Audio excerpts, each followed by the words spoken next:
The fastest way to make a so-called player obsessed with you isn't to outflirt them, outcompliment them, or beg for their attention. It's to make them believe with total certainty that they're the one in control. You let them think they're seducing you. You let them believe you're the one falling. You feed the illusion that every move they're making is working. And while they're busy playing checkers, you're quietly planning a far bigger game. Here's the uncomfortable truth. Players aren't brilliant masterminds. They're predictable. They use the same psychological patterns over and over. Disappear, reappear, compliment, withdraw, confuse, reward. They create the appearance of charisma, but underneath it's pure conditioning. Specifically, intermittent reinforcement. The same principle used by casinos, slot machines, and the dopamine-starved rats in B.F. Skinner's 1950s experiments. Keep the reward uncertain, and the brain spikes harder than if the reward were steady. It's a neurological hook. It's not magic. It's chemistry. But here's where most people go wrong. They try to fight emotion with emotion. They beg for closure. They try to prove their worth. They plead, chase, or collapse. They become the lab rat pressing the lever, waiting for a hit of attention.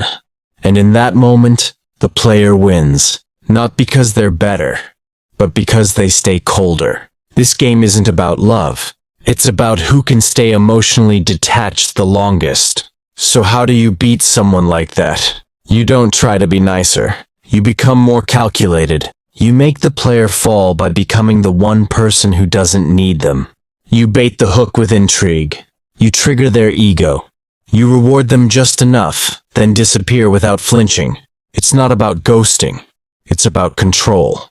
No one teaches this better than Carl Jung, the man who explored the hidden drives, shadows and archetypes running our behavior. Jung wrote that what we repress controls us, and what we bring to consciousness frees us. In modern terms, that means recognizing the unconscious patterns that a player thrives on, fear and gain, and flipping them. Make a player feel like they're gaining your heart. Then make them fear losing it without ever confirming they had it in the first place. Because the moment a player realizes they're emotionally invested, it's over. They either implode or they chase hard. This isn't about healing. This is about reversing the psychological mechanics of seduction. And then you walk away. Not because you're heartbroken, but because you were never playing to keep them. You were playing to prove you could win without trying. Let's get something straight. A player doesn't fall for love. They fall for the illusion of control. And that's exactly where you trap them. Most people do the opposite. They get caught chasing the highs. They try to decode mixed signals like it's some secret love language. They confuse chaos for chemistry and think unpredictability means depth. Wrong. That chaos is just a psychological trick. Intermittent reinforcement. It's the same reason people get addicted to slot machines, toxic bosses, and bad texting habits. In the 1950s, B.F. Skinner ran an experiment where rats pressed a lever to get food. Some got food every time. Some only got food randomly. The result? The random ones became obsessed. They kept pressing even when nothing came out. Sound familiar? That's exactly what the player does. They give you a taste, a good morning text, a night of eye contact, a vulnerable confession. Then they vanish. Then they come back. And your brain spikes dopamine harder than if they were consistent. That's the trap. Not their charm, not their looks. Your own nervous system. But it doesn't stop there. Players don't just exploit chemistry, they exploit ego.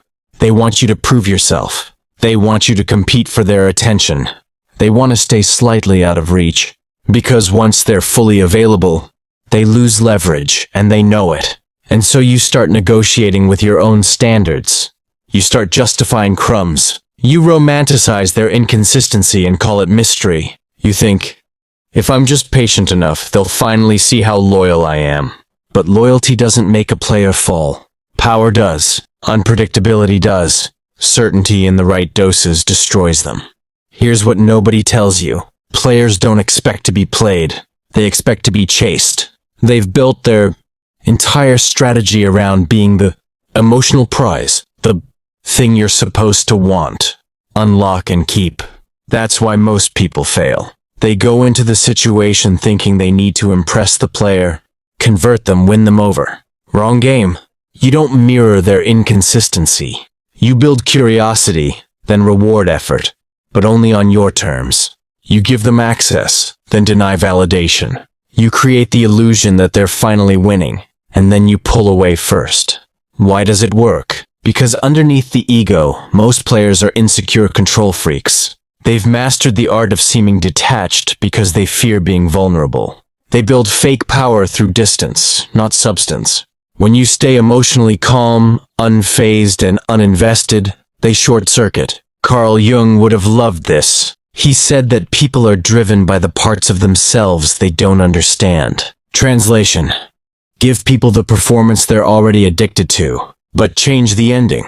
Make them think they're in control. Make them feel like you're the one who fell. And just when they start to relax, you exit. Not with drama, not with closure, with silence and precision timing, because the real punishment isn't losing you. It's realizing they never had you, and that you were the one controlling the game the entire time.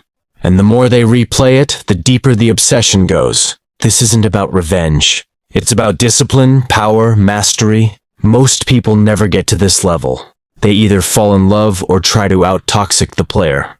But if you understand the rules of psychology and you don't flinch, you win without breaking a sweat. Now that you know why the player is vulnerable, and how they're not as smart as they think, it's time to get surgical. You don't outplay a player by becoming colder. You outplay them by becoming calculated. This is not about emotional revenge. This is not about chaotic drama. This is about surgical control. Because once you know the wiring behind the behavior, the rest is execution.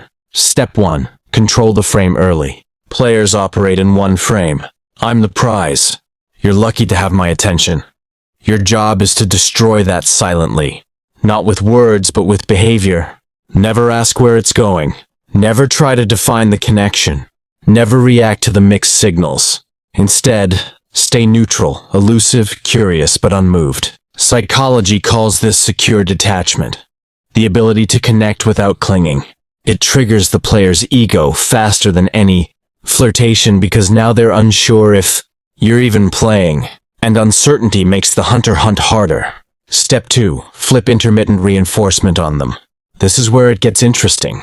Players manipulate using unpredictable rewards. Affection, attention, validation. So you flip it. Reward action, not words. Compliments? Meh. But if they make effort, you smile, lean in, engage. If they ghost you, you go emotionally blank. If they show up again, you're kind, but colder than before. No punishment, no explanation, just a shift in vibe. This triggers what's known as reactance, a psychological pushback. When someone feels their influence is slipping, suddenly they're working for your validation and they don't even know why. Step 3. Give just enough depth. Most people try to play the player by becoming equally shallow. That never works. It becomes a void competition. Instead, give controlled vulnerability. Just enough to make them think they've unlocked something no one else gets. Tell them something real, then pivot. This creates what psychologists call the Zeigarnik effect, unfinished, emotional business. It makes people obsess over what wasn't resolved. You give them a piece of you, then vanish before the next piece comes. Now their brain starts building the rest, fantasizing, projecting, wanting more. Step 4. Maintain mystery, not confusion. Players use confusion. You use clarity wrapped in mystery. Here's how. Be clear with your time, your boundaries, and your lifestyle. But stay vague about your emotions and intentions. Let them see your routine is full. Let them know you're not waiting on texts. Let them wonder what you're really thinking. Psychologically, this taps into scarcity bias. Things seem more valuable when we can't fully access them. The difference, you don't play hard to get. You are hard to get because your life is already full. And the player, they hate being the one chasing. Step 5. Set the emotional trap, then leave before it closes. By now they're emotionally invested. They won't admit it, but the signs are there. They initiate more. They subtly test your interest. They bring up us in future terms. That's your cue. Let the moment build. Let them think they've finally cracked your walls. Then you exit. Not with drama, not with closure, but with elegant detachment. Why? Because leaving after you've given them what they wanted, but before they've fully secured it, triggers the deepest psychological hook: loss aversion. Studies in behavioral economics show that people are more affected by loss than by equivalent gain. You gave them intimacy, then you took it away. Now they're not just missing you. They're haunted by the version of themselves they became while chasing you. And that kind of fall lasts. The secret weapon? You never needed them. This whole strategy only works if it's grounded in truth. You can't fake indifference. You have to actually mean it. You have to know from the start that the point of the game wasn't to keep them. It was to prove that you were never under their control. That's what breaks them. Because players don't fall for nice people. They don't fall for mirror games. They fall for someone who doesn't flinch. And once you walk away with no explanation, no drama, no emotional leakage, they'll obsess over you for one reason. You were the first person who didn't play their game. You redesigned it. Most people assume that making a player fall for you requires some kind of dramatic power play. In reality, the most powerful shifts happen quietly, almost invisibly. It's not about the grand gestures. It's about controlling your own state so completely that the player feels the instability inside themselves, not in you. They start looking for reassurance, for certainty, for something to hold on to. And they can't find it because you're not handing it out. That subtle vacuum does the work for you. Think of it this way. A player's strongest weapon is attention economics. They thrive on dangling what you want and then yanking it away. That on-off dynamic is like an IV drip of adrenaline.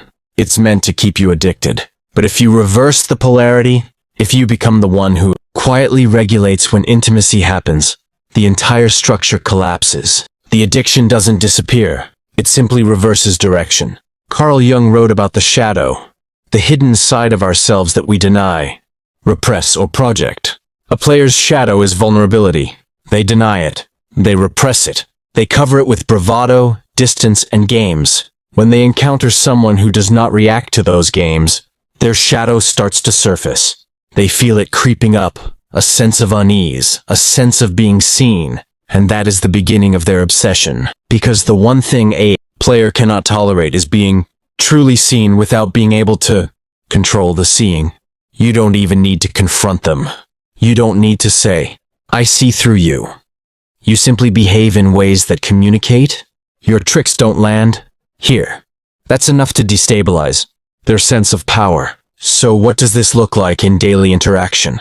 It's subtle. When they text at odd hours to test your availability, you respond on your own time, not theirs. When they offer a compliment designed to draw you closer, you thank them lightly but don't amplify it with more need. When they disappear for a few days, you stay steady. Your life continues. Your tone remains neutral. And when they come back, you're polite but not overeager. Each of these micro moves builds a new reality. You are not a source they can extract from on demand. Over time, something fascinating happens. Because you're not reacting, they start revealing more. They try harder. They escalate their tactics. They increase the intensity of their texts. They offer deeper disclosures. They might even feign vulnerability as bait. This is their internal wiring trying to pull you back into the loop. And this is the moment to stay calmest. The more they push, the less you should do. Not to punish, but to allow their own strategy to exhaust itself. Jung once said, "Until you make the unconscious conscious, it will direct your life and you will call it fate." The player lives this quote. They think they're choosing their actions. In reality, they're compulsively acting out the same script over and over. By refusing to provide the usual feedback, you're holding up a mirror to their compulsion. That mirror is more powerful than any confrontation.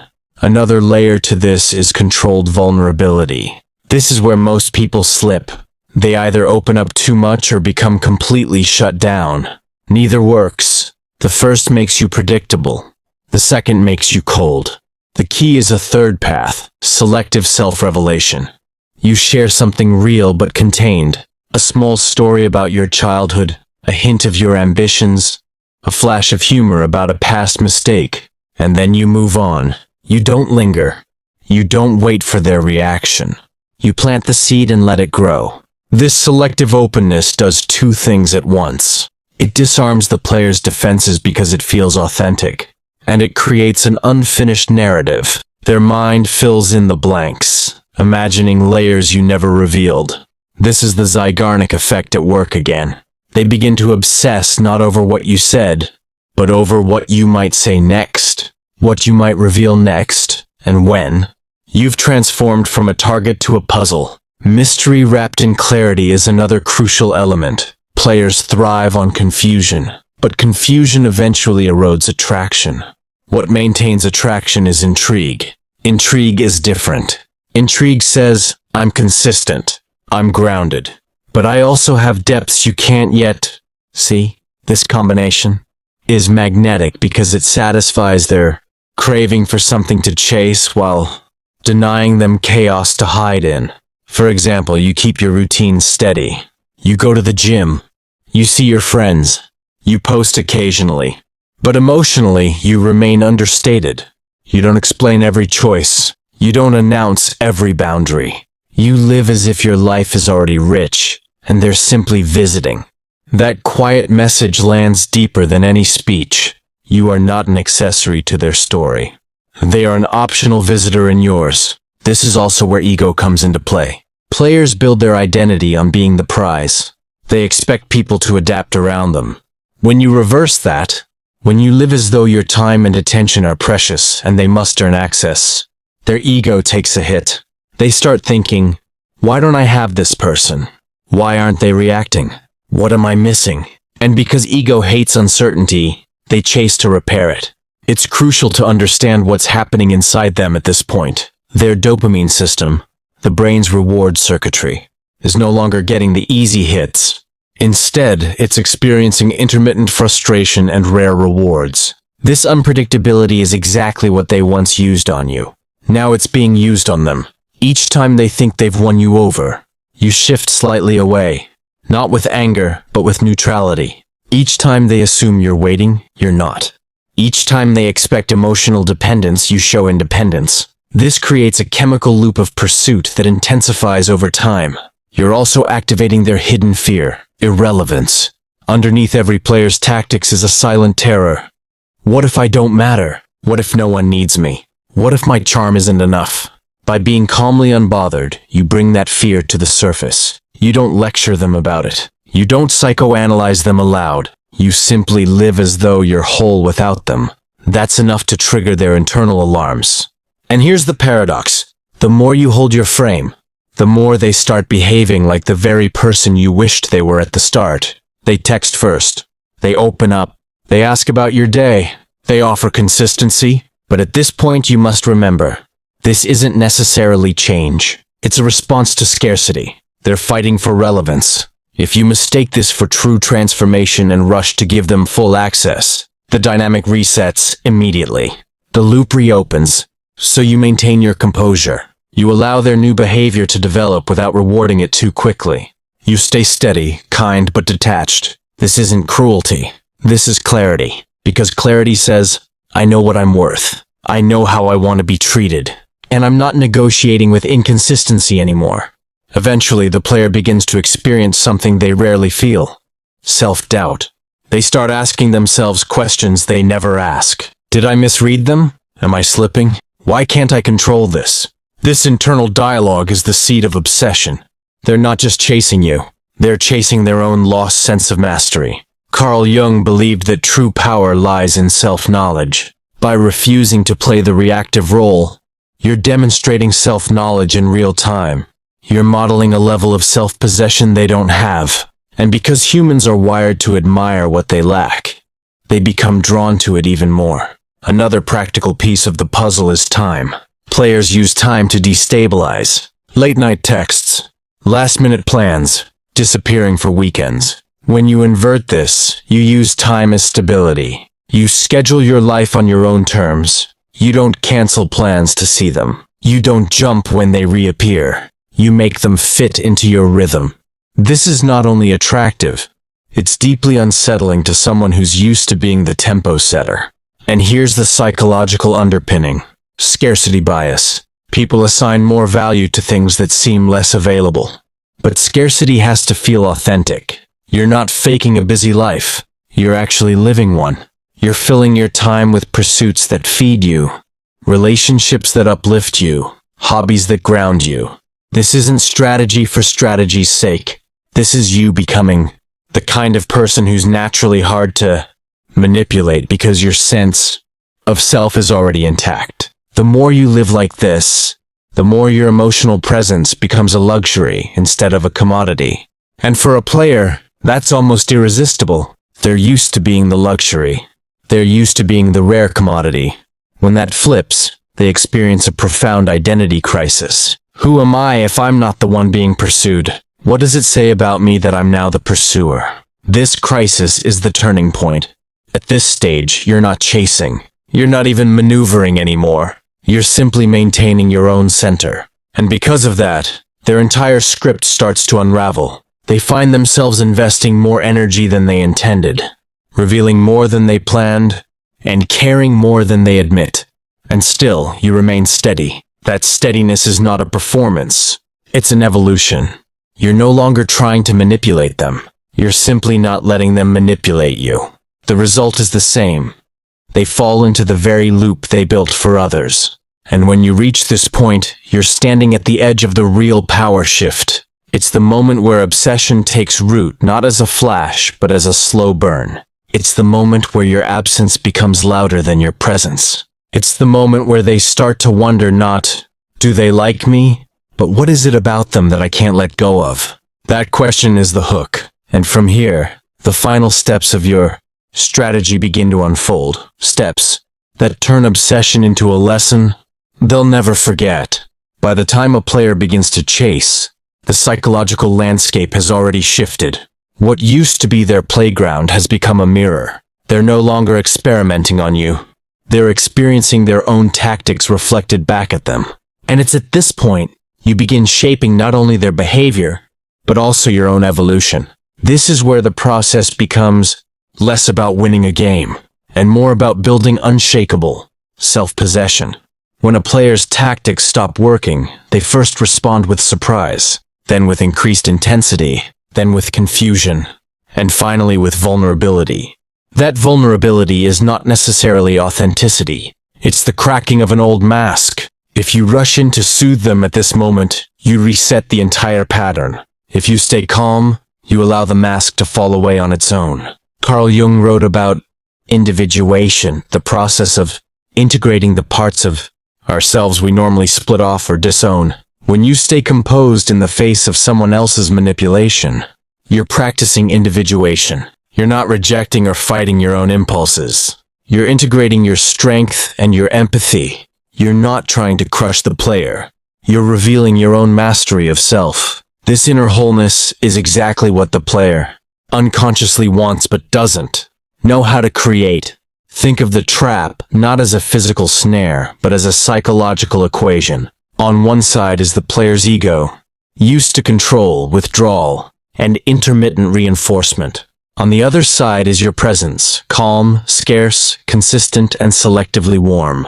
The more consistent you remain, the less oxygen their old behavior receives. Without oxygen, manipulation suffocates. At this stage, you don't need to invent tests. The situation tests itself. Every time they try to provoke a reaction and don't get one, their nervous system registers a prediction error.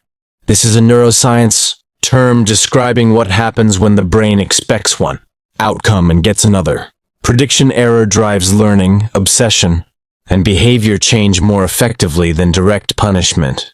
By not reacting, you're creating repeated prediction errors. Over time, this rewires their brain's association with you. Instead of easy dopamine, you become mysterious significance. Another critical piece of the strategy at this stage is pacing. Players try to control the pace, texting all night, then disappearing for days. You reverse this by moving at your own tempo. If they send a barrage of messages, you answer calmly. If they disappear, you don't fill the silence. This isn't about calculated coldness. It's about honoring your own rhythm. The more you honor your own rhythm, the more you condition their nervous system to see you as the stable pole in an otherwise chaotic pattern. Here's an example of how this looks. Suppose they finally text a long, heartfelt message after days of silence. Instead of rewarding the intensity with your own flood of emotions, you acknowledge it with measured warmth. I appreciate you sharing that. Then you go about your day. This is not indifference. It's boundary. The boundary creates value. This stage also demands that you develop what could be called private satisfaction. Players often rely on public or interpersonal validation.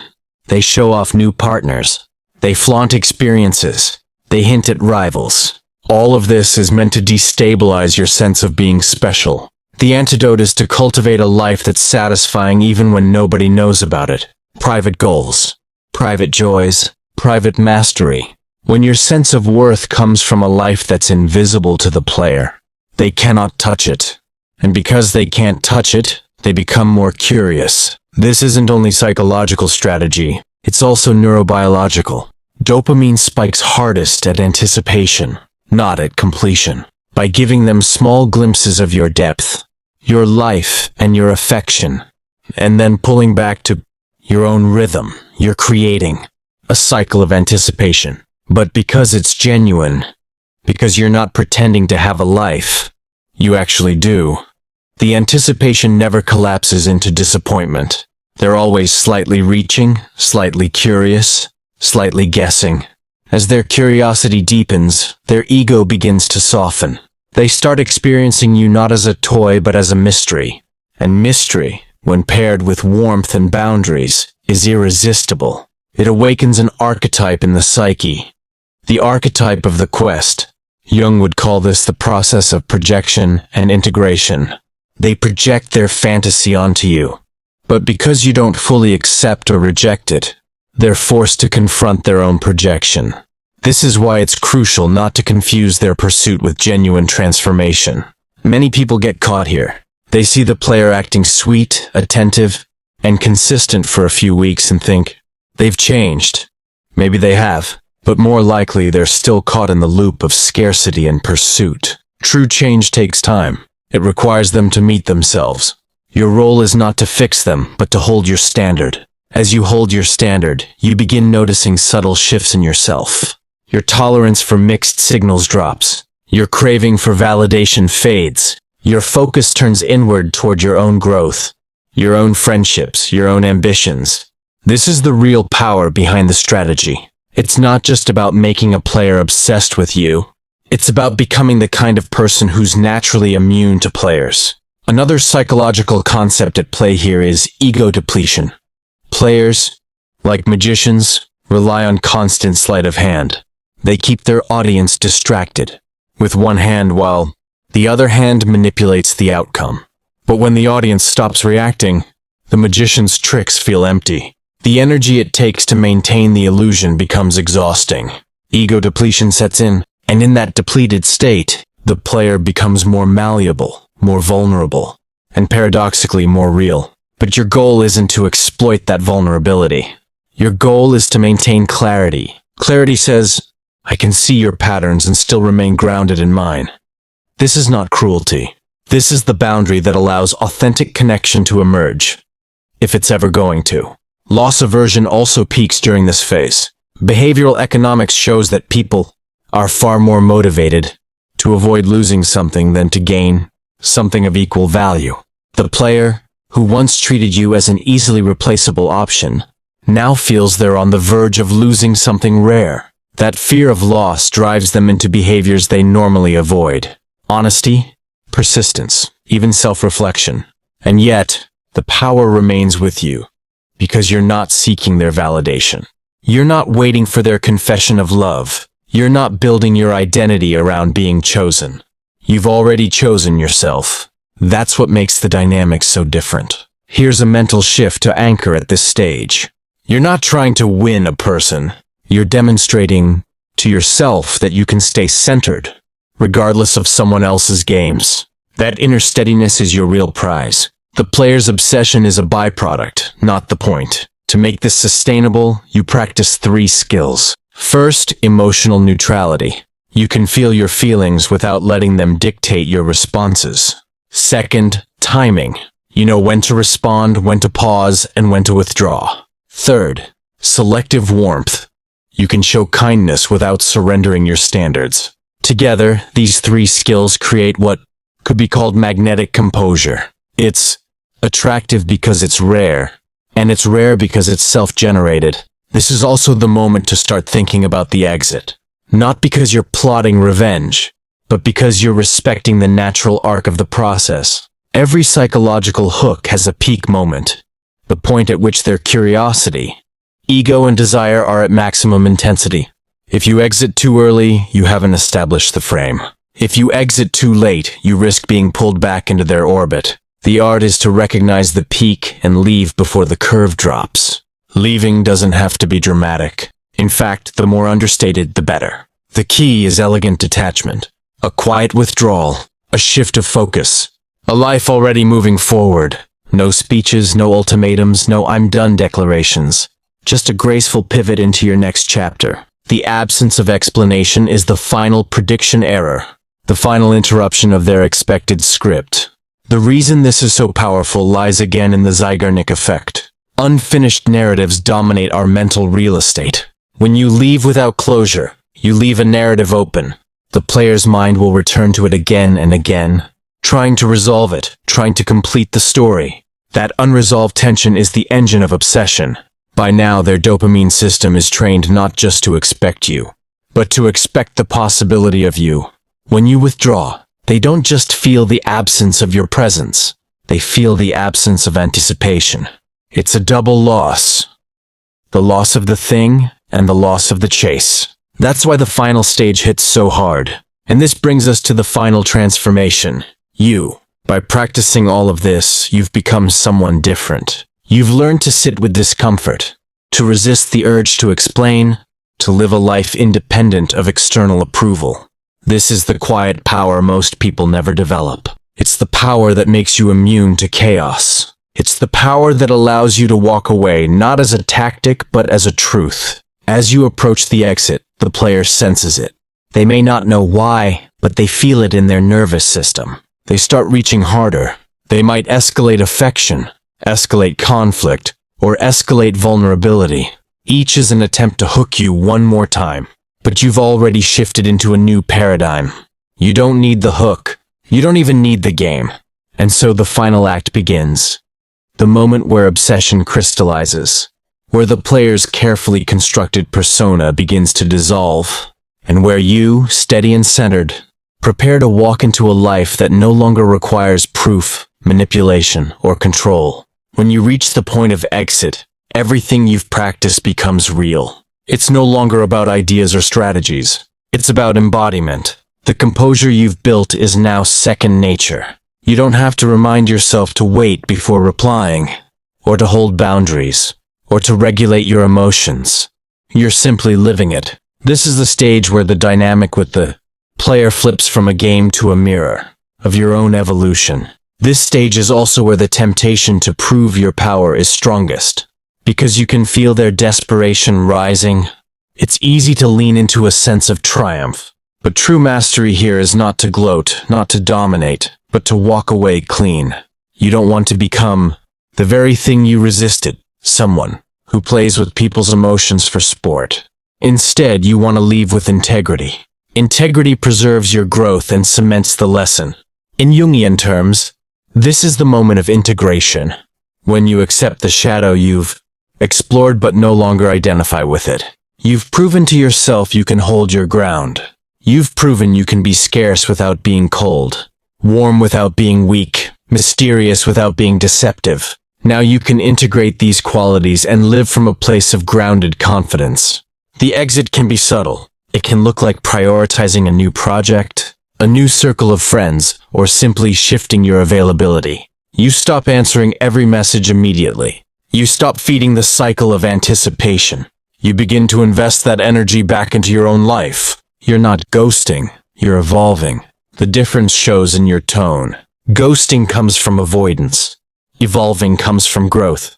Inside the player's experience, this shift feels seismic. They go from a steady drip of intermittent attention to a quiet absence. They may interpret this absence as rejection, betrayal, or mystery. They may double their efforts to win you back, but the very effort they expend only deepens the lesson. Your presence was a privilege, not an entitlement. Loss aversion kicks in again here. When someone loses something they believed was theirs, the psychological pain is stronger than the joy they felt having it. The player, who once believed they could toy with attention without consequence, now feels the consequence not as punishment but as emptiness. This emptiness is fertile ground for real change, but only if they choose it themselves. Your role now is not to manage their change. It's to protect your peace. This may mean reducing communication to a polite minimum. It may mean blocking them if boundaries are crossed. It may mean simply letting silence do its work. Silence is often more instructive than speeches. It gives the other person space to confront their own patterns. Another reason silence works is the searchlight effect. When a stimulus disappears, the brain amplifies its search for it. Just as you might keep reaching for your phone when it's missing, they keep reaching for your energy, your attention, your validation. Each time they don't find it, they experience a mini prediction error. Repeated enough, this rewires their association with you from casual control to significant absence. This is why your clean exit becomes the most powerful chapter. It's the chapter that lingers. It's the chapter they replay in their mind at night. It's the chapter that forces self-reflection, sometimes for the first time in their life. But the real victory isn't their obsession. It's your evolution. Because in the process you've discovered something invaluable. Your worth does not come from being chosen, chased, or validated. It comes from the life you build, the standards you hold, and the inner stability you cultivate. That's what makes you immune to players going forward. That's what transforms you from a participant in their game into the author of your own narrative. It's also what makes you magnetic to healthier partners. When you're no longer reactive, you naturally filter out people who thrive on chaos. You gravitate toward people who respect time, boundaries, and emotional honesty. The player's presence in your life becomes a kind of training ground. By holding your frame, you've earned a new calibration for what you will and won't tolerate. One of Jung's core ideas was that we must integrate opposites to become whole. Light and dark, masculine and feminine, power and vulnerability. Throughout this process, you've been integrating opposites. You've learned to be both soft and strong, open yet boundaried, mysterious yet clear. This integration radiates outward. People feel it. It shows in your posture, your speech, your decisions. And that's the ultimate point of any psychological trap. Not to capture another person, but to free yourself. To escape the trap of craving validation. To escape the trap of reacting to manipulation. To escape the trap of believing your worth depends on someone else's attention. When you've done that, you're no longer playing chess. You're walking away from the board entirely. From the player's perspective, your exit will often lead to a final surge, perhaps a heartfelt confession, an apology, or even an attempt to start fresh. If you sense genuine change, you can decide how to respond. But you're doing so from a position of self-possession, not hunger. If the offer doesn't meet your standards, you can decline with grace. If it does, you can accept with clear eyes. Either way, you're free. Freedom is the theme here. Freedom from the loop. Freedom from the chase. Freedom from the need to be right. Freedom to live as you please without bending to someone else's inconsistent rhythm. This freedom isn't loud. It's quiet. It shows up as a calm nervous system, an easy breath, a sense of satisfaction in your own company. The irony is that this quiet freedom is often what draws the player the most. They sense a depth and calm they don't have, and they crave it. But now you know their craving is theirs to resolve. You're not obligated to supply what they lack. You can offer companionship if it's healthy. You can offer empathy if it's sincere. But you're not a rescue mission. You're a person with your own trajectory. And so the final chapter of the script is not about them at all. It's about you walking forward into a life where your emotional stability is your baseline, where your time is valuable, where your attention is deliberate, The player fades into the background, not because you punish them, but because you've outgrown the frequency they operate on.